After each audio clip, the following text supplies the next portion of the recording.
Mirasee. Hi, I'm Sharon Richmond, host of To Lead is Human, and I'm here today to share a different kind of episode with you. You likely listen to Lead is Human because you want to supercharge your own leadership.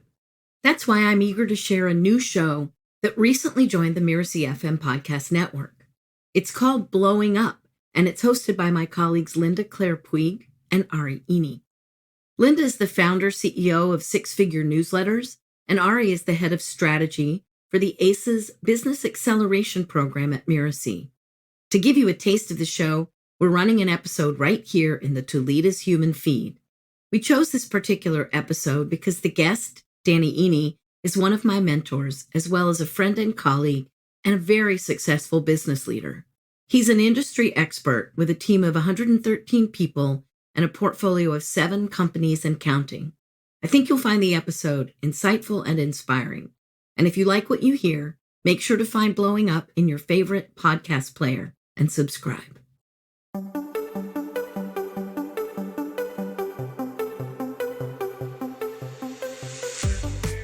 I'm not a fan of it because if that's the norm, if that's the standard, then doing it doesn't differentiate you in any way.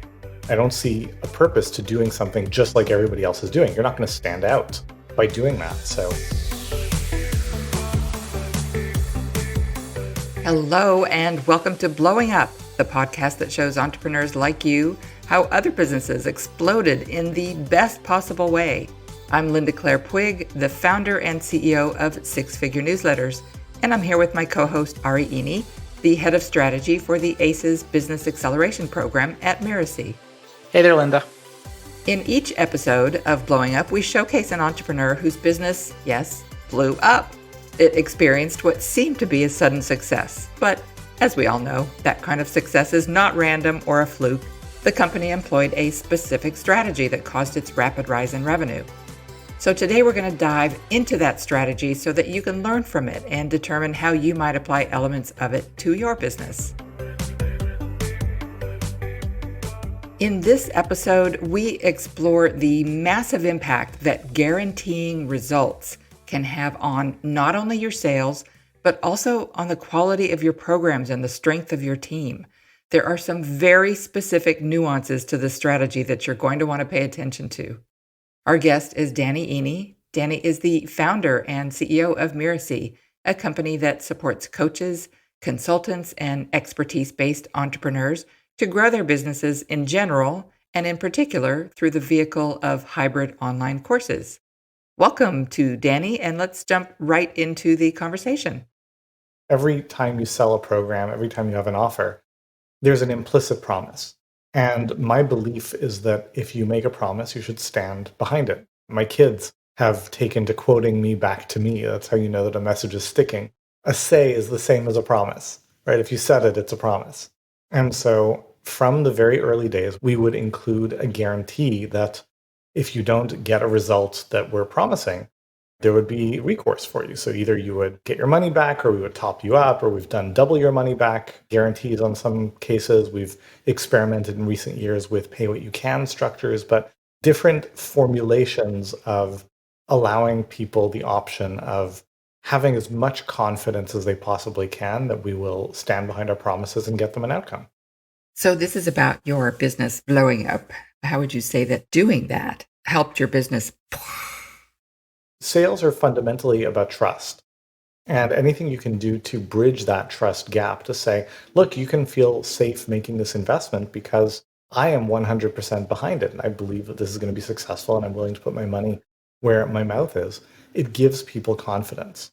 And as we leaned into that strategy more and more over the years, we saw a greater and greater both response from the market, but that kind of emboldened us to go further in terms of, well, what can we actually guarantee? What would we have to bake into this program to guarantee the result that we want to guarantee?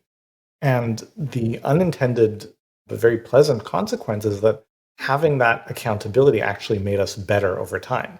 So that initially we went out on a limb and said, hey, I'm going to guarantee this outcome that I believe you will get. And if not, I don't deserve your money, so you'll have it back. But continuing to make those guarantees kind of raised the bar further and further in terms of what we are on the hook to deliver and what we are learning to be able to do consistently and reliably. And so it got us to the point where we can legitimately deliver things that nobody else in the industry can and guarantee it. And now there are a number of other players/competitors in the space who, oh yeah, we also guarantee results. When we say that we guarantee results, it's 3 lines of explanation on our sales information. That's it. When our competitors say we guarantee results, there's always like an asterisk and a link, and then there's 12 pages of fine print. So it's like only if you jump through this and that hoop and you attend every recording, and they essentially design it to make it so that they're making the promise but don't actually have to deliver. I won't say that I'm the only one to offer it currently, but I will say that I'm the only one to offer it in a way that really means it. I think that we all have an idea of what guaranteeing results means, but in practice, in the programs that Mirasee actually delivers, what does guaranteeing results look like? Yeah, so it looks different depending on the program because what you're promising is different and what it takes for the student or the entrepreneur who's going through the program is different as well. So if you look at our various course builder programs, right, where we teach people how to build and sell online courses, grow an online course, they all work under some form of a guarantee of you will make X dollars in revenue from selling your courses. And that X is always equal to or greater than what they're spending to invest in the program. Makes it a no-brainer kind of situation. We don't play a game of gotcha. There's no like, oh, no, you've missed that worksheet, or you didn't fill out that last field on that last form, or you didn't attend this recording of a call to the end on that Friday 3 months ago, or something like that. The rule of thumb that we have is that you have to have given it a fair shot. And so if you reach out to us 9 months after joining the program, you say, hey, I didn't get a result. We're just going to look at a quick, message history and say, did you reach out for help? And if we haven't heard from you in 6 months, then, okay, you didn't give it a fair chance. You didn't give us a fair chance to help you. But if you've been in regular correspondence, if you've been doing the work and submitting your assignments, if you gave it a fair effort, then we should give you your money back or top you up to the amount that you invested or some variation of making you whole. In our larger, more involved programs like the Business Acceleration Program, ACES, that Ali, you're the head of strategy for, that's just a much more involved commitment on the part of our entrepreneurs. And so we guarantee that in addition to breaking the business bottleneck that's holding you back to enable that massive growth, that blowing up in your own business, you will make back at the very least every penny of your investment with us.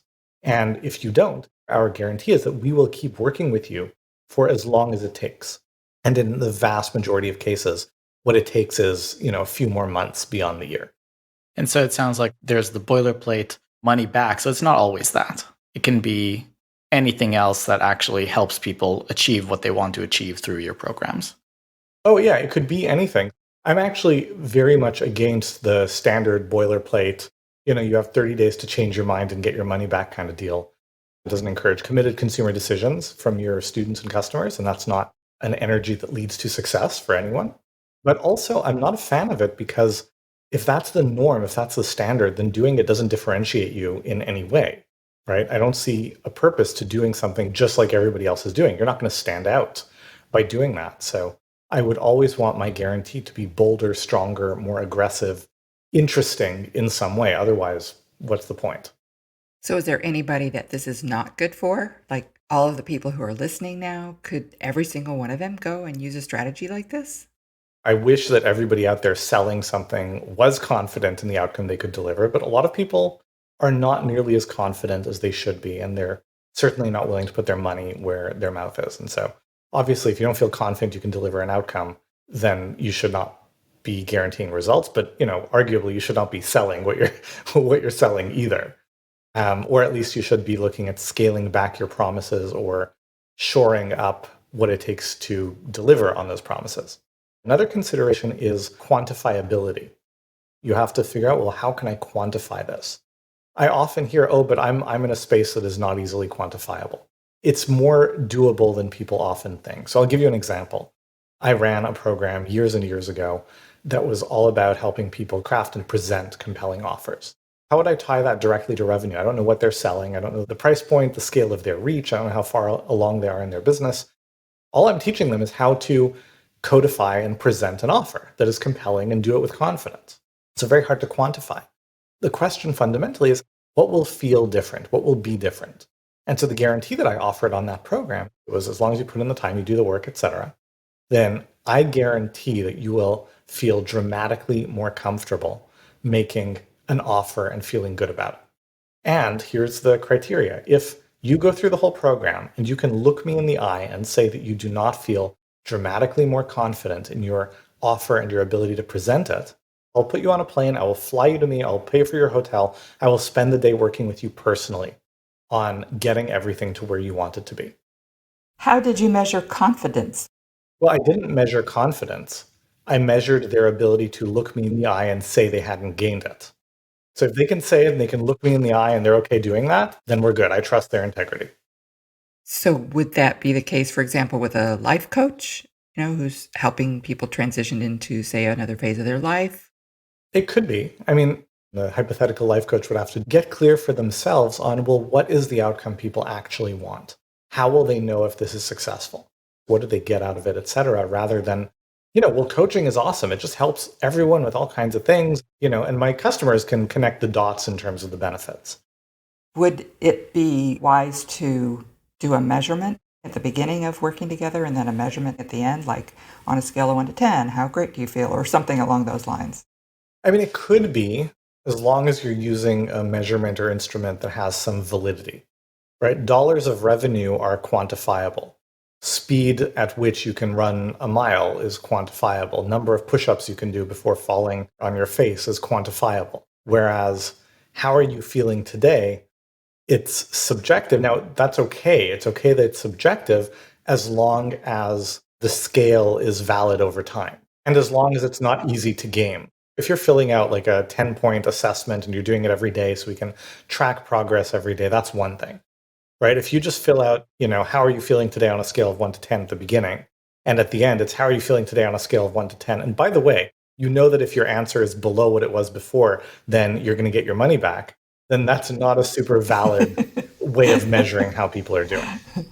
What I find really interesting about this whole strategy is that it's very powerful, risk reversal, but it also causes you to essentially improve programs as you go along. And I'm assuming that's kind of thought out, like that's part of the point. So can you tell us a little bit more about that?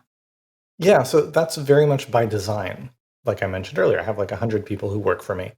And a big part of my job is to make sure everyone is rowing in the same direction. Everyone knows what we're looking to create. And from my perspective, a guarantee is primarily a tool for alignment and accountability. I don't offer guarantees primarily because it takes away the risk and makes it easier for people to buy. That's just, the cherry on top of the cake. I offer guarantees like this because it creates alignment within our organization. It makes it so that all 100 of the people who work for me know exactly what we're on the hook to deliver. There's no squishy, well, were they satisfied? They were happy. I did a good job. They smiled at the end of the call. It's like, no, none of that matters. We are on the hook to deliver an outcome, right? And it allows everyone to be rowing in the same direction to make that happen. And it's what leads to programs getting better and better over time. Now, I would argue that guaranteeing a result will get you more sales, even initially. It'll also get to more refunds, right? Most likely, because the first time you do anything, it's going to really make visible all of the areas where your program, your service, your delivery is not as good as you thought it is.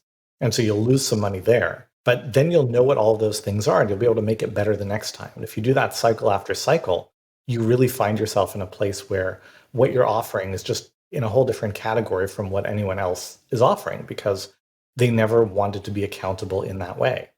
Let's say they're people who are starting from the very beginning, or maybe they're starting from midway through their experience level. What needs to be in place for them to be able to offer this?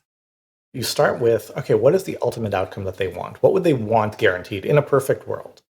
Then you say, if I stretch, can I feel confident I can make that happen for people who put in the time and do the work? And if the answer is no, then you ask yourself, well, what's the next best thing? Right? If I dial it back a bit, what could I guarantee?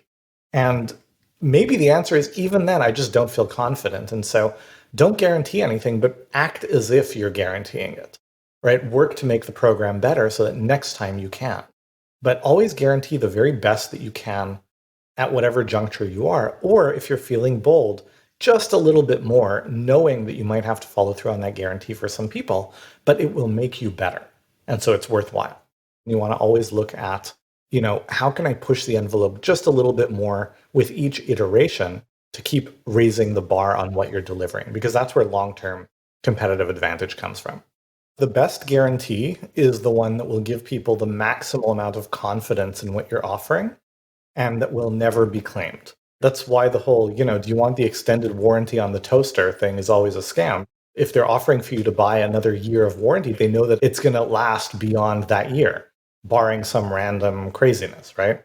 So in the same way, you always want to ask yourself, what is the most bold and aggressive thing that I can guarantee? I have a feeling that people will be listening thinking, oh my God, I'm going to have so many people trying to game the system. It's an extreme minority of people. So what we found is that you've got a few groups. Most people put in the time, do the work, get the result, they live happily ever after, it's all good. Another small but not insignificant portion of people just never get around to doing the work. They never put in a serious effort. They, of course, don't get a result, but they understand that that's on them, and it's all good.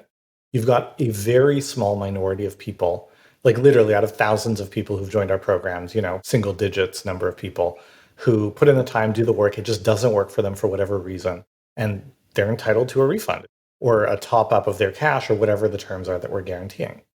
And then you've got another very small subset of people who didn't put in the time, didn't do the work. It's, a year, 2 years later, they're feeling bad about the fact that they bought something they never used. And so they'll kind of try to, yeah, but it didn't work, but this, but that, but can I have a refund?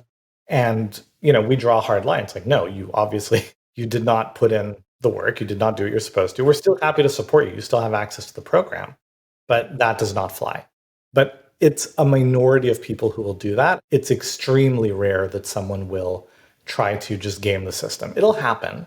At one point, we were doing virtual trainings. So they sign up for free, come to the whole training. If you feel like you didn't get more than your time is worth, then let us know. We'll send you $50. And we did have one guy who signed up with 7 different email addresses and tried to claim it with all of them. And I think he got a couple $100 out of us before we caught it, and we stopped doing that. It's a little bit unfortunate, and it's mostly just really sad. A general rule of thumb is that you will see an increase in sales on the front that will more than offset what you will have to reimburse on the back. And just take a little bit of that increase in sales and put it in a special savings account just in case. I'd like to take a step aside and ask you a few personal questions.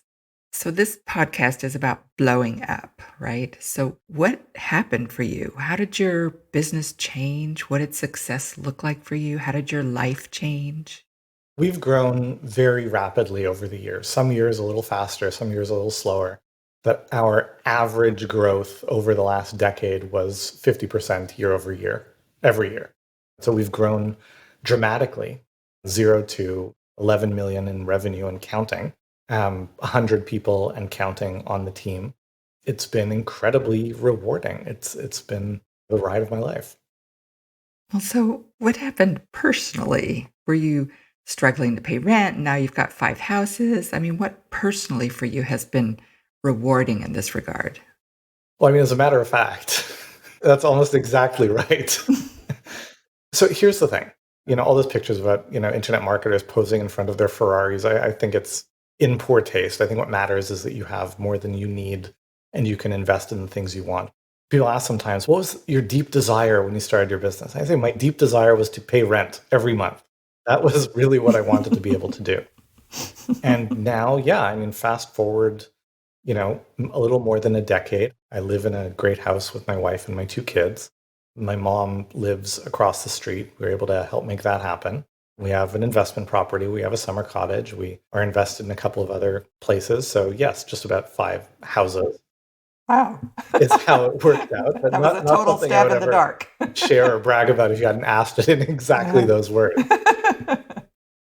But more to the point, I have more than I need, and I can spend my time and my resources on projects that I find meaningful and fulfilling and help other people on things that are important for them. A bigger number that I find exciting is that there's a charity we support called Pencils of Promise that helps provide quality education to children around the world. And over the years, we've donated close to $100,000 to this charity through what we do at Mirasee. That's the number that's more exciting. Okay, so I'm going to ask one more question, see if I can dig in a little deeper. I just want to know what it feels like. Like, what does it feel like for this to have happened for you? I hope my answer isn't going to be unsatisfying. I mean, it's exhilarating. It's fun. No question about that. It is great to know that I don't have to worry about how I'm going to pay rent or my mortgages or if I want to go on a trip with my kids or, raise a bunch of money for a charity or whatever. I'm not taking away the wonderful experience of not having to worry about those things and having that freedom and flexibility. But that aside, it's not very different than how I felt before. Just a little more stable, a little more secure. All right. I tried my best. I'm sorry. I'm just, it's amazing. I have so much money. It's so cool. I'm not going to say that. That's just not. Danny, be the hype guy. Be the hype guy. Come on. Maybe that's your role, Ari. Ari is Danny's brother, so maybe that's what you need to be doing. Be the hype guy? No, yeah. Doesn't run in the family. Since we're not getting anything out of you here, I'll go back to the idea of guaranteeing results. Where do people get confused? Like, where do people get stuck? So there are two places. One is just, it's scary to be accountable to something you haven't been accountable to before and to voluntarily take on that accountability. And so that trips people up. And then, well, what exactly do I guarantee? And what are the conditions and so forth? But the other place that it gets tricky is with the marketing. Since this is such a bold thing that they haven't done before, there's then a tendency to over-focus on the guarantee and make the guarantee everything that you're selling. It's not sign up for my amazing program that teaches you how to do all these great things and get these great outcomes and results are guaranteed. It's sign up for my program that has guaranteed results and is about this thing that I teach. And that tends to attract the buyers who are less interested in what you're teaching and they're more interested in just a magical, sure thing. Still, you want to focus on whatever your core value proposition is. You want to use the guarantee to emphasize trust, but if you lean into it too much, then that becomes the fixation and people start ignoring what they're actually buying. Where do you put the guarantee? Do you put it on your sales page? Do you put it on your checkout page? It's on the sales page. It'll be mentioned on the checkout page with a bullet or two as well. I'll mention it on a webinar. It's like to top up what is already great that you've presented. So all of those places. Yeah, don't hide it. Lean into it because it's a great thing that you're doing that is a differentiation. Just make sure the value proposition is what's front and center. Do you have people click or sign anything saying, I agree to this policy? There's always an agreement because they're clicking on a link that says, yes, I agree to these things. But sometimes there are more steps than others. So for example, we just did this pay what you can structure. So they pay a $500 activation fee. And then after a little while in the program, they're asked, okay, it's time to choose. What can you pay? And they choose a number and they're going to pay 4 monthly installments of that number. At the end, they get a confirmation saying, all right, thank you. This is what you've chosen, 4 monthly payments of this. And we're still getting a few people who are like, no, it wasn't clear that it was 4 payments. It said so on the page. You had to check a box that said, yes, I understand it's 4 payments. When you pressed the button, it popped up a pop-up saying, are you sure it is 4 payments of this? And they said yes. So in any area where people might be prone to skimming through, you want to make sure it's extra clear. That's a really good point. Actually, with this pay what you can structure, we added a step and added friction in our sales process. Usually it's sales page, you click the button, go to checkout, you're done. Or sometimes on a webinar, you might go straight to checkout. In this case, after clicking yes on the sales page, it opens up an are you sure page. It's like, just want to make sure you understand the terms. Here's a short video recapping it. Here's all the bullets. Are you sure this is something you want to do? Click here, yes. And so nobody could buy without going through that page. Now, does that mean we didn't still have a few people who are like, it wasn't clear? Sure. But there is no way they can reasonably make that case. So did anything surprise you about this entire process of guaranteed results? Well, the whole thing of it surprised me because initially it wasn't a business strategy. It felt like the obvious thing to do. I'm making a promise. I should stand behind it. And seeing that people really responded to it, that it was kind of a breath of fresh air in an industry that made empty promises. Frankly, it was discouraging about the industry as a whole, but it was encouraging that, hey, this could be a strategic opportunity for us to lean into. And we did, and it worked great. So let's talk. I don't know about you, but I came away from that deep dive into guarantees thinking, wow, ballsy. I mean, guarantees really make you stand behind what you're offering and push you into being constantly on the lookout for how to upgrade and improve. And yes, guarantees will help you make more sales, but I also find it a humbling strategy in a way. Like guaranteeing a specific result says, I am in service to you. And that feels really good and really refreshing.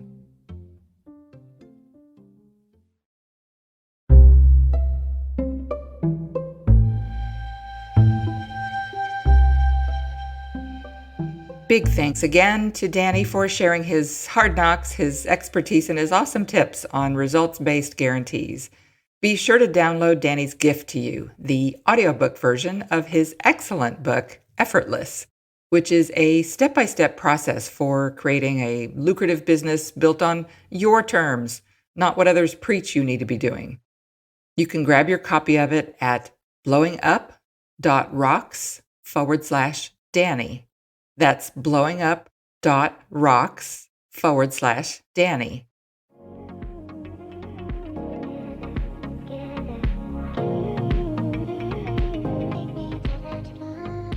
Danny Iny is my brother, but beyond that, he's the founder and CEO of Mirasee. You can find out more about Danny and Mirasee at mirasee.com. That's mirasee.com. Blowing Up is part of the Mirasee FM podcast network, which also includes such shows as Making It and Once Upon a Business. This episode of Blowing Up was produced by Linda Claire Puig. Cynthia Lamb is our managing producer, and Danny Iny, our executive producer. Post-production is by Post Office Sound. To make sure you catch all the really great episodes of Blowing Up, follow us on Apple Podcasts, Spotify, or wherever you're listening right now. And if you like the show, we'd love it if you could leave us a starred review or share the show with a friend. Thank you for listening, and we'll see you next time.